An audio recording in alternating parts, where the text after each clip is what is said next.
কেউ কেউ হাঁটতে গেল মরতে গেল করে ভিডিও, আবার কেউ খাইতে গেল নাইতে গেল করে ভিডিও, কেউ কেউ বাল খাইতে যায় হাইটা সাকসেস দেয় ভিডিও, আবার কেউ ফুড ব্লগার দুধ ব্লগার। ভাই আপনি চুরি করেন চিন্তাই করেন প্যারা নাই রে, ভাই আপনি গাঞ্জা বেচেন ডাইল বেচেন ভিডিও ভালো রে, কিন্তু তারা বউ বেচা মাগি নুডলস খান কিভাবে, বউরে শো করলে কিন্তু আমায় বলতে হবে। সফল বউ ব্যবসায়ী,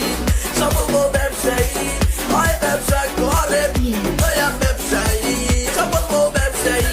সফল বউ ব্যবসায়ী, হয় ব্যবসা করে দয়া ব্যবসায়ী। ব্লগের তো ধরন আছে বরণ আছে আছে যুক্তি, কিন্তু শালার পোলা পাইনা দেয় অগো হ্যাগো কি অল্প বয়সে হাঙ্গা কইরা কাপল হইয়া বিপদে